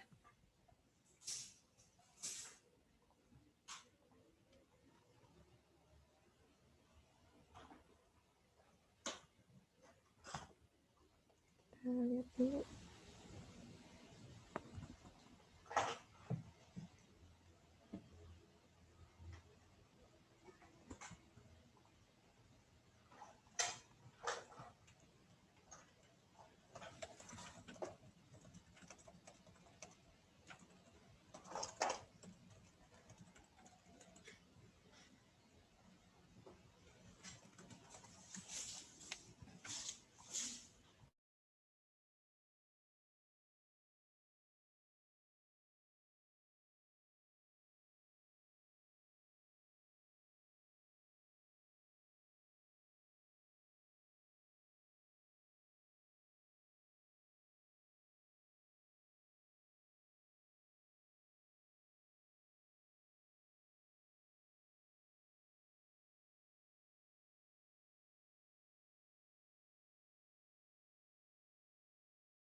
Oke, kalau misalnya belum ada pertanyaan, aku mau nanya nih buat Raffi. Jadi kan Raffi udah berpengalaman ya di dalam bidang fotografi gitu, udah berpengalaman banget lah ya kalau lihat dari Instagramnya Potret Langkah. Nah, jadi aku mau nanya nih, suka duka di bidang fotografi itu kayak gimana sih? Mungkin bisa cerita-cerita sama kita. Suka duka di bidang fotografi ya. Mungkin ini, kalau mungkin dulu pernah foto graduation juga ya, jadi di UI itu ada waktu itu wisuda di, mungkin kalau misalnya pernah lihat foto-fotonya kayak di lapangan gitu kan, itu depan tempat wisudanya tuh bagus banget buat foto-foto.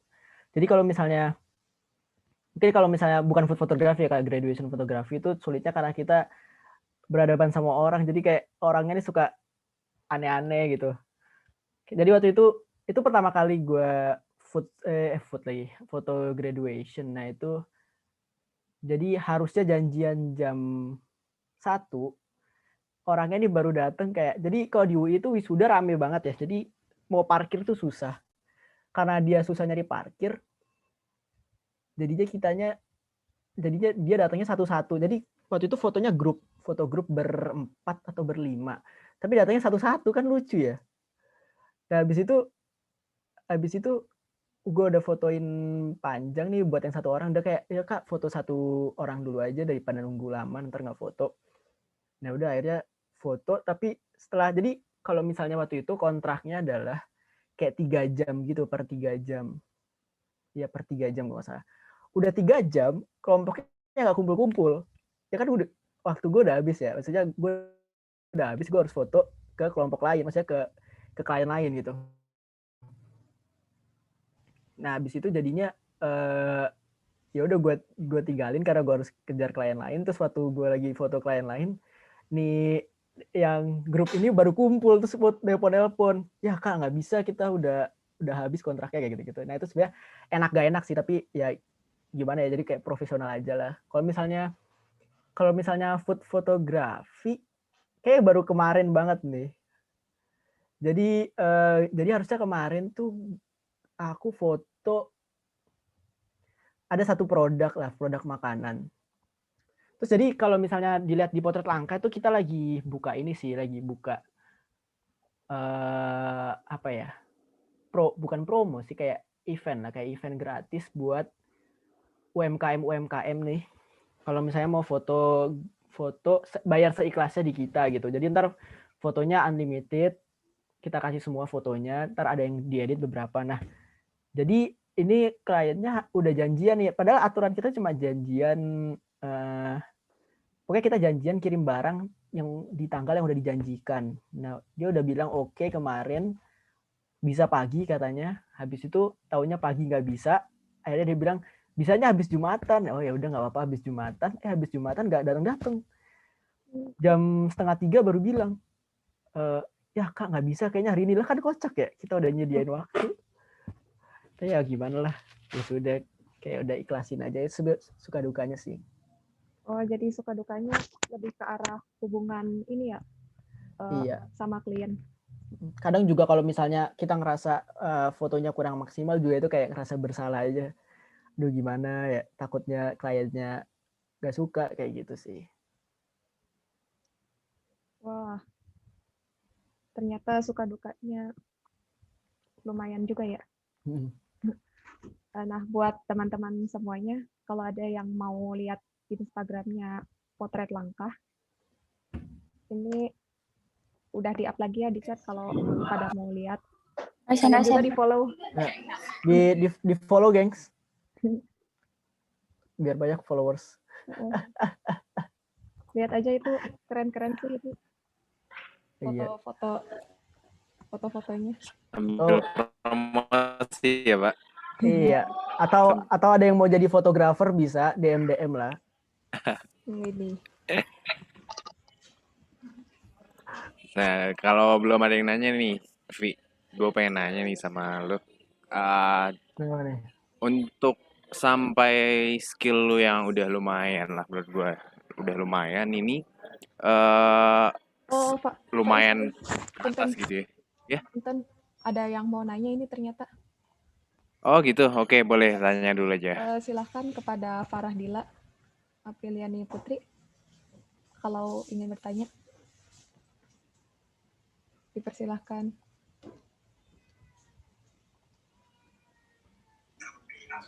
Halo. Halo.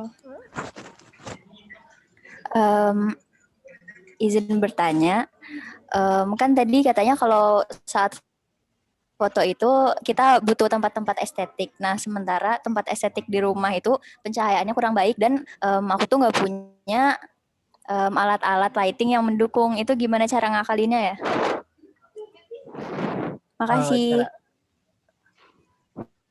Kayak tadi yang sebenarnya kalau misalnya tempat rumah estetik tuh emang agak susah ya. Maksudnya di tempat gue juga, di rumah gue juga ada cahaya tapi nggak terlalu estetik gitu tempatnya.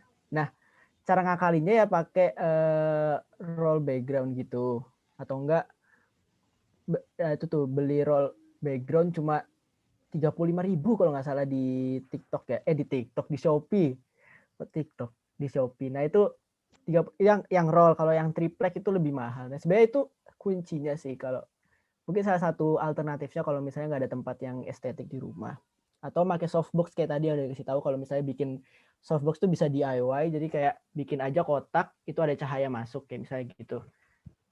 Nah itu bisa banget.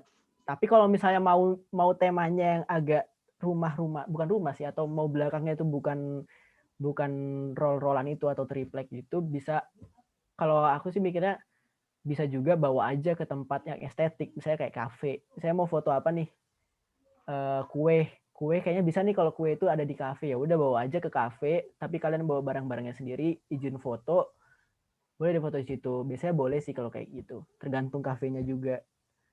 Oke, kayak gitu sih kalau ngakalinnya. Gitu. Menjawab gak tuh?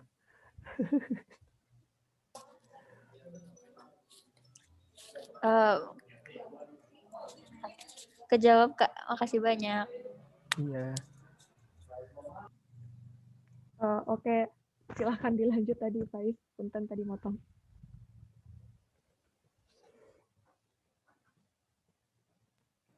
Si Faiz delay nih kayaknya, Faiz nih. Santai, oke. Jadi gue pengen nanya ini, biar ada gambaran nih. Kalau misal delay nih.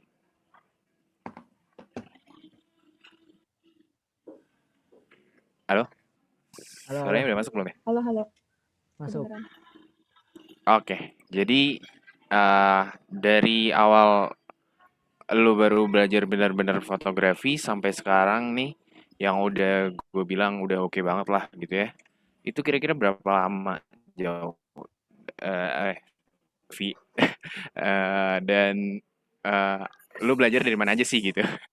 Oh, kalau misalnya belajar tuh bisa dari mana aja sebenarnya. Kalau misalnya gue biasanya nonton YouTube, karena banyak tuh YouTube kayak, kalau misalnya gue kasih saran ini ya, di YouTube tuh Glenn Prasetya itu oke banget tuh kalau misalnya mau belajar di YouTube. Atau enggak kalau mau belajar yang lebih foto orang studio, Glenn Prasetya oke. Atau enggak Darwis Triadi kalau misalnya namanya, gue lupa, itu juga fotografer terkenal. Nah itu bisa di YouTube. Atau enggak baca-baca di Google juga ada, di Instagram juga banyak tips-tipsnya. Kalau misalnya waktu, sebenarnya nggak lama kok. Kalau misalnya foto ini ya, foto model ya, bukan foto model sih namanya, foto katalog pakaian misalnya, itu gue juga baru mulai tekun ya setahun yang lalu. Maksudnya kalau misalnya gue belajar fotografi, basic fotografi itu gue udah dari SMA lah, gue udah belajar kayak tadi yang segitiga exposure gitu-gitu, gue ada belajar dari SMA, tapi nggak didalemin banget gitu. Kalau misalnya didalemin banget yang foto orang, model, graduation, katalog baju gitu, gue baru kayak setahun yang lalu lah, setahun lebih lah yang lalu. Itu gue udah baru mulai menekuni dan mulai menerima jasa-jasa itu gitu. Terus kalau misalnya food fotografi, sebenarnya gue juga nggak terlalu lama ya, nggak terlalu banyak nggak terlalu lama belajar food fotografi, kayak cuma ya sekitar 6 bulan 7 bulan yang lalu lah. Saya mulai pandemi, nah itu mulai tuh belajar food fotografi gimana, belajarnya gimana, karena ya udah waktu itu gabut di rumah dan ya udah mending bantu orang tua gitu kan mikirnya. Gitu sih. Jadi kan sebenarnya kalau misalnya food fotografi nggak terlalu banyak beda kok sama fotografi lain. Yang penting udah paham cara pakai kamera yang segitiga exposure, itu udah kebayang lah nanti step-step berikutnya harus bahas apa gitu sih. Kalau pengalaman gue ya gitu.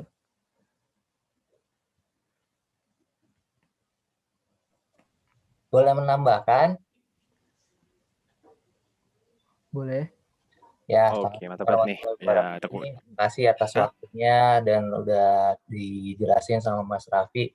Kebetulan saya sih atas nama istri saya nih tadi udah menyimak gitu ya. Karena di UMK ini kan terus terang kita butuhkan memang marketing nih. Marketing di saat ini kan zaman pandemi segala macam ya. Memang kita harus lebih lebih apa? Lebih harus di media sosial ya. Jadi mau nggak mau ya harus dari segi fotografi, segala macam, marketingnya harus jalan gitu ya. Tapi intinya sih, kalau dari foto sih, intinya sih semua orang sih bisa foto gitu ya Mas ya. Benar kan ya? Tapi kita itu kadang feel-nya itu nggak dapet nih. Saya aja coba dengan keterbatasan apa ya, perangkat atau peralatan yang ada, kita sih coba melakukan fotografi gitu. Coba pakai light-nya itu benar-benar saya coba kamar itu saya jadiin gelap, pakai pakai apa kain, kemudian lighting-nya tuh yang minimalis, kita cuma pakai 2 handphone gitu, 3 handphone, tapi kiri kanan sebagai lighting gitu. Dan yang main main main fokusnya itu cuma di satu handphone. Jadi kita tuh bergerak di tiga orang, jadi kiri kanan megang lighting, jadi yang satu lagi buat yang khusus foto, jadi maksimalin yang ada sih sebenarnya. Dan hasilnya juga ya memang nggak bagus-bagus banget ya, karena kan kita juga masih belajar gitu ya. Intinya sih yang pasti semua orang bisa foto, tapi kita belajar dari kesalahan dan coba untuk melakukan sesuatu yang bagus sih. Jadi kayak kita foto ke orang, belum tentu orang itu menganggap foto ini bagus gitu ya. Tapi intinya gimana tadi, ada yang saya juga baru tahu ternyata di belakang foto yang bagus itu ada orang-orang yang bekerja kayak apa tadi Mas Raffi? Food stylist. Food stylist. Nah, Nah, ternyata sama juga seperti kita sang desainer baju ya gitu ya. Jadi ada penjahit di situ, ada yang ngedesain di situ, ada yang masarkan. Jadi memang bukan satu-satu aja yang bekerja, tapi kita saling berkaitan. Ada yang produksi, marketing, memang dibutuhkan untuk menciptakan, ya balik lagi ya, biar produk ini laku gitu, intinya ya seperti itu ya. Jadi memang sekarang sih memang dibutuhkan yang benar-benar bisa menarik nih kondisi sekarang ya. Itu sih Mas. Terima kasih sebelumnya Mas Raffi, Mbak Alivia, Mas Faiz yang udah memberikan session ini, webinar ini sangat membantu sih buat kita-kita dari segi UMKM yang baru bergerak di kondisi yang sulit seperti ini untuk bisa bangkit. Caranya ya mungkin sesuatu yang bisa dipelajari melalui salah satunya melalui fotografi ini. Itu sih yang bisa saya tambahkan. Terima kasih atas waktunya. Assalamualaikum warahmatullahi wabarakatuh. Waalaikumsalam. Waalaikumsalam Terima warahmatullahi kasih, Mas. wabarakatuh. Terima kasih juga atas tambahannya tadi, Mas. Untuk teman-teman peserta lain yang mau bertanya, bisa lewat raise hand atau on mic saja, atau bisa juga lewat chat di kolom chat ini ya. Kalau ada yang mau bertanya lagi.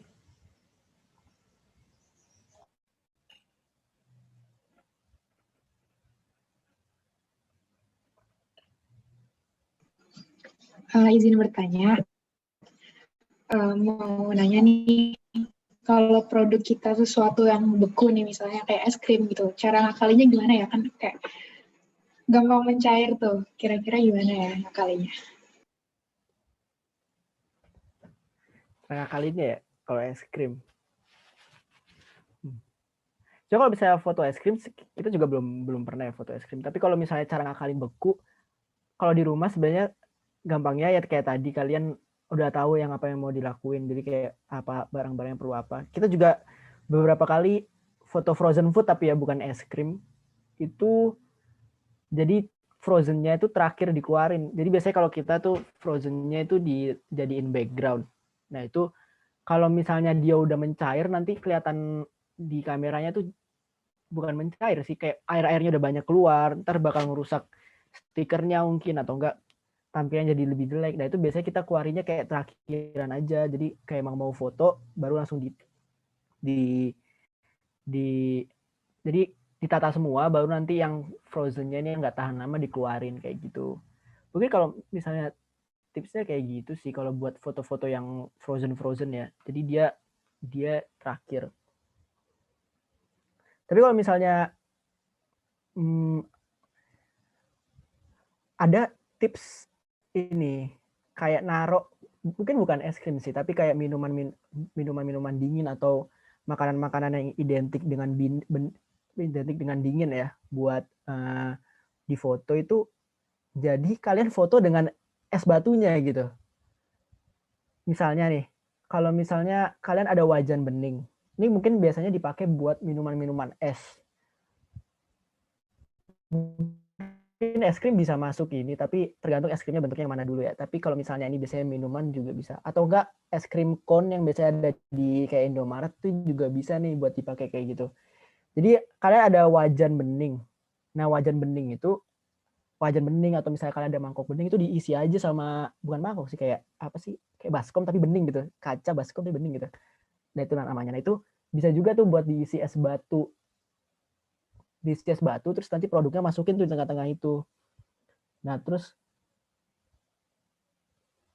ya kayak gitu ya. Nah itu bisa, jadinya kayak kalian tetap menjaga kedinginan tapi sekalian tetap juga foto gitu. Nah itu tergantung konsep kalian sih, tapi kalau misalnya konsep kalian nggak ada yang kayak gitu ya, cara terakhirnya siapin dulu semuanya baru dikeluarin nih barang yang nggak tahan lamanya gitu.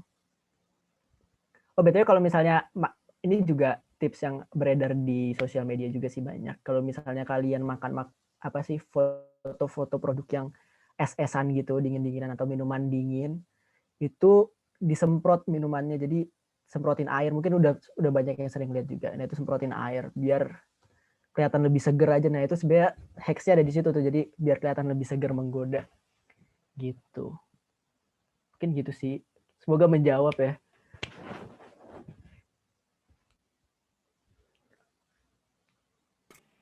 Iya, udah. Gimana yang tadi bertanya siapa ya tadi ya? Lupa. Oh, oke, Adin ya. Oke. Kalau gitu ada yang mau nanya lagi nggak kira-kira nih? Langsung aja boleh, langsung on mic boleh, kalau mau raise hand dulu boleh. Stop aja. Tes tes. Masuk nggak? Masuk. Masuk. Ya sebelumnya kenalin, gua Aden dari ITB. Mau nanya, jadi misalnya kan kita selama ini kayak foto-foto tuh kayak alat seadanya nih, pakai HP gitu kan. Nah, terus misalnya udah pengen upgrade nih, jadi pengen mulai pakai DSLR gitu. Kira-kira ada nggak nih rekomendasi kayak tool DSLR yang buat pemula jadi nggak terlalu ribet gitu, terus juga ya harganya masih affordable lah, maksudnya buat awal-awal gitu. Oke, thank you.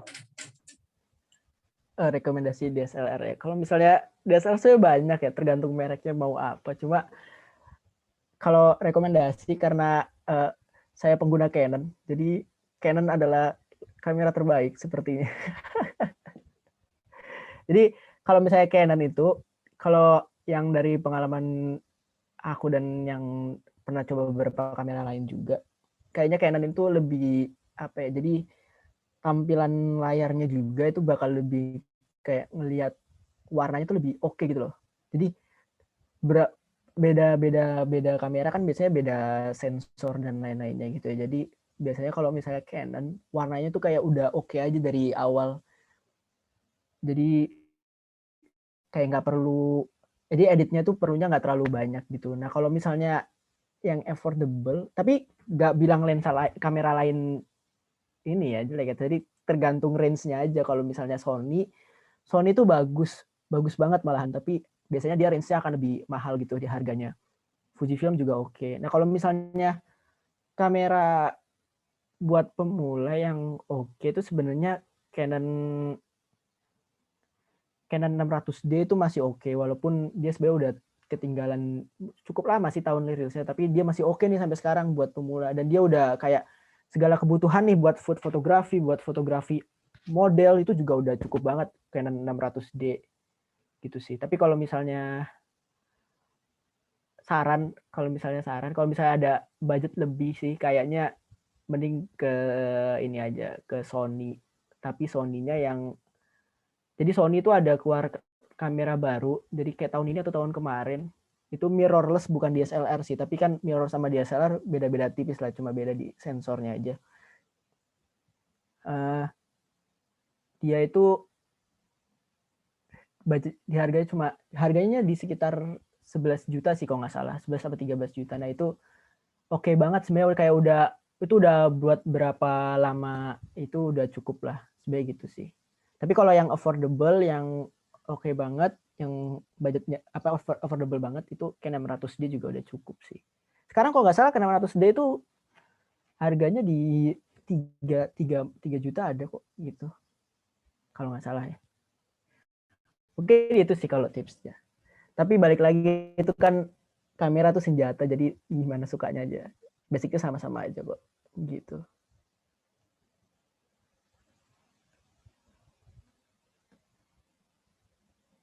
Baik, apakah pertanyaan tadi bisa terjawab? Sudah terjawab? Oke, thank you. Terima kasih telah bertanya. Oh, ada lagi yang mau bertanya. Zaid Saljan, silahkan on mic atau di kolom chat. Oke Kak, izin bertanya dong, kalau misalnya kita pemfotoan itu kira-kira kayak alat-alat yang bisa membantu biar fotonya itu lebih bagus gimana ya, kayak misalnya tripod gitu, kayak alat-alat yang benar-benar diperluin buat pemfotoan sih, itu sih Kak. Buat ini ya, kalau misalnya buat kayak food fotografi atau produk fotografi tuh bener tuh alat-alatnya kayak tripod tuh perlu. Tapi nggak ini sih, nggak urgent sih. Kalau misalnya mungkin kalau diurutin dari yang urgent ya pasti lighting ya. Mungkin ya udah ring light boleh, atau enggak bikin DIY sendiri kayak tadi, atau misalnya ada budget lebih beli flash. Kalau menurut aku sendiri sih yang penting lighting, soalnya kayaknya ya bukan kayaknya sih, emang gini sih kalau fotografi. Jadi kalau misalnya dilihat-lihat tuh, kalau biasanya foto-foto yang maksudnya agak kurang itu foto-foto yang cahayanya kurang biasanya, atau enggak cahayanya, peletakan cahayanya bukan salah sih, agak kurang tepat lah misalnya kayak gitu. Jadi mungkin kalau misalnya urgent mau kayak apa dulu nih yang dibeli, ya udah lighting itu oke banget sebenarnya buat investasi di lighting. Pertama itu. Tapi kalau misalnya tripod tuh perlu, tapi tripod itu perlunya kalau misalnya fotografi pertama buat ditaruh dulu. Jadi kalau misalnya cahayanya kurang, kayak tadi kan dijelasin tentang segitiga exposure, shutter speed itu kan kalau dilambatin makin terang ya cahaya yang dapat. Tapi kalau misalnya dilambatin, jadi lebih gampang blur nih gambarnya karena gerak-gerak kan kalau tangan. Jadi kalau pegangan tangan tuh bakal lebih gerak-gerak. Nah, tripod gunanya ada di situ. Jadi bisa nih kalau misalnya ditaruh aja yang rendah-rendah banget, tapi di tripod itu kan lebih stabil tuh. Yang rendah tapi di tripod lebih stabil. Nah, itu guna banget tripod buat ngestabilin gambar. Jadi kalian bisa dapat cahaya yang lebih bagus, tapi gambarnya juga lebih stabil gitu sih. Di tripod plus di timer, jadi nggak akan gerak dia. Oke, kalau gitu ya tripod perlu. Tapi kalau misalnya urgent ya lighting dulu aja, itu lebih penting. Gitu sih. Kak, terima kasih. Oke.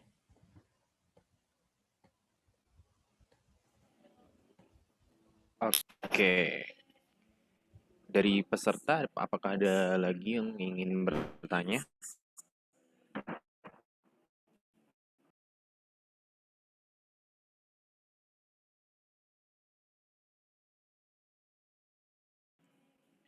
Oke, mungkin ditunggu sekitar beberapa detik lagi, 30 detik lagi. Kalau misalkan nggak ada yang ditanya, mungkin kita lanjut aja ke acara berikutnya ya, Liv ya.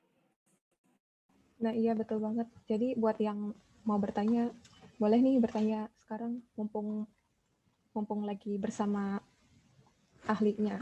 Jadi.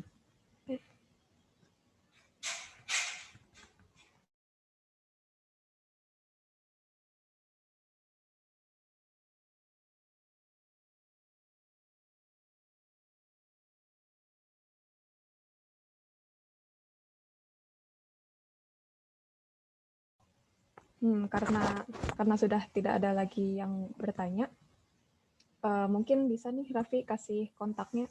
Barangkali ada peserta yang baru kepikiran buat nanya pas udah selesai gitu acaranya. Sorry, commute ternyata. Kontak ya. Oke, kalau misalnya ini apa namanya kontak, bisa lihat di ini aja, Instagram Potret Langka.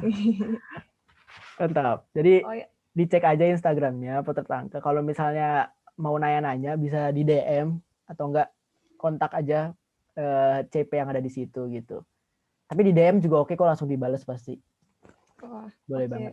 Atau enggak kalau misalnya mau kontak guanya bisa langsung ke @raffi_atala biar bisa di follow lah. Mantap. Follow tuh Raffi Atala ya. Mungkin bisa di up juga di kolom chat. Oke. Potret Langka aja. Raffi Atalanya enggak. Boleh lah. Nah ini. Nah. Gitu. Siapa tahu mau nanya-nanya gitu kan. Sukui ganteng. Enggak.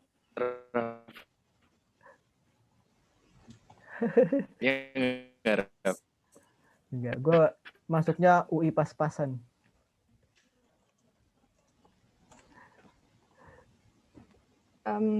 Oke deh, karena materinya sudah selesai ya. Semoga materi yang telah disampaikan tadi bisa bermanfaat ya bagi kita semua. Nah, Dan kalau untuk enggak Si Faiz gimana dah? Delay banget.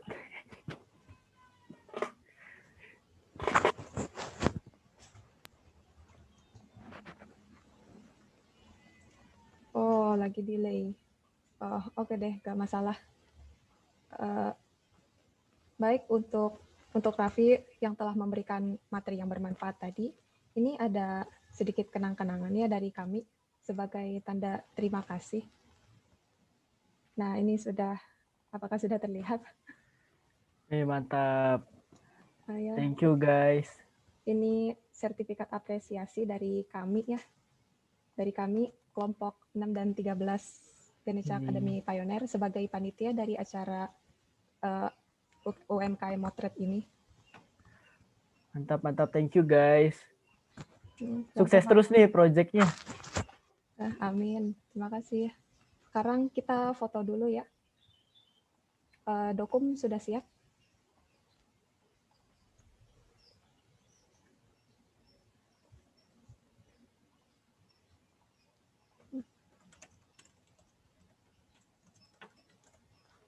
Halo.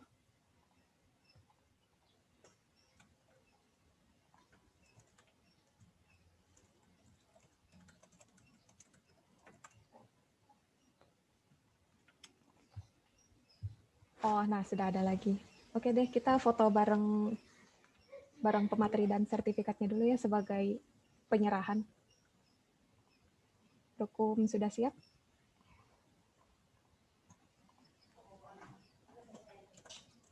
Oke. 1, 2, 3.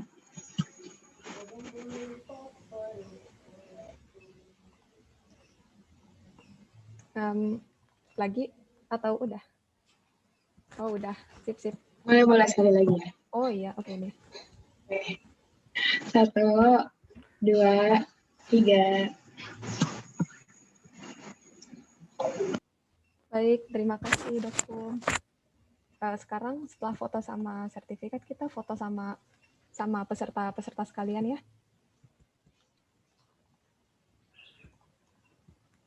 Nah, itu tuh. Nah, buat yang bisa on cam, yuk on cam.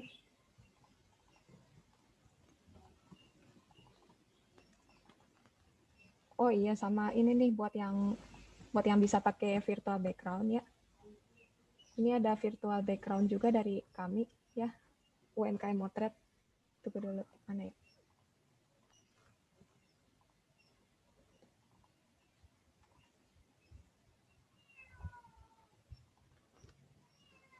Nah, itu tadi ada virtual background-nya, barangkali ada yang mau foto ya, pakai virtual background-nya itu.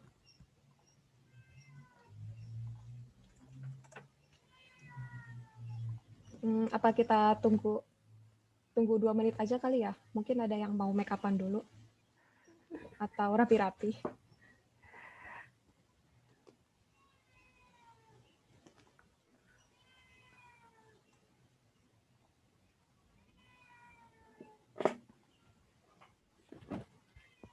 BTW kalian ini apa? Ganesha Project apa? Pionir ya? Iya, Akademi Pionir. Itu sampai kapan BTW projectnya?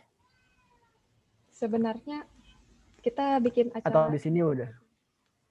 Habis ini udah sih. Kalau acara bukan. workshopnya. Oh, bukan, maksudnya Ganesha Pionirnya itu programnya gimana, sampai panjang atau organisasi atau apa gitu? Jadi ini tuh semacam diklat ya. Oh. Kita dididik untuk mengembangkan project, untuk membantu gitu. Dan kali ini kita pilih bikin workshop tentang UMKM Motret ini. Seru. Kalian offline apa online sih sekarang?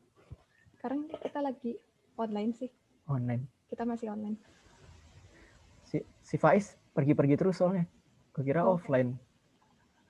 Lagi delay, mungkin koneksinya bermasalah ya. Oh. Nah, oke deh. Kayaknya udah pada siap semua sih ya. Nah, mantap deh. Oke. Oke, Dokum sudah siap? Nah, sip. Oke, 1, 2, 3. Oke, oke. lagi. 1, 2, 3. Sip. Sudah, thank you. Oke, terima kasih Dokum.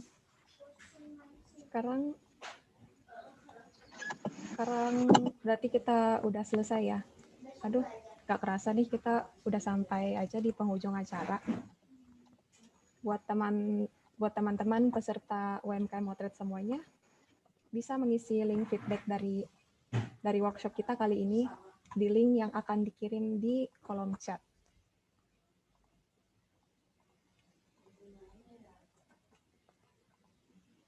Nah, itu sudah ada linknya. Bisa diisi. Bisa diisi teman-teman sebagai evaluasi dari keberjalanan acara kita kali ini. Berarti kita tunggu sampai sekitar 3 menitan aja lah ya.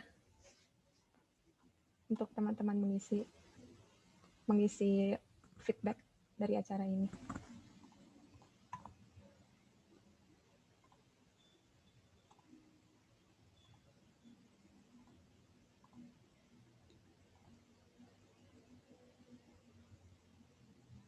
Oh, nggak usah ditunggu.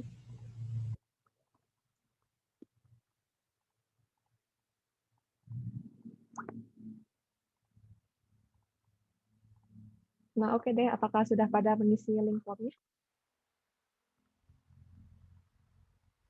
Kalau misalnya tidak bisa diisi nanti-nanti aja ya.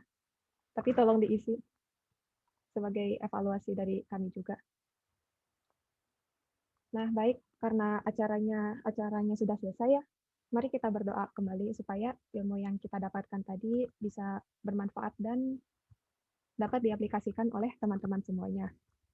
Berdoa menurut agama dan kepercayaan masing-masing. Berdoa dimulai.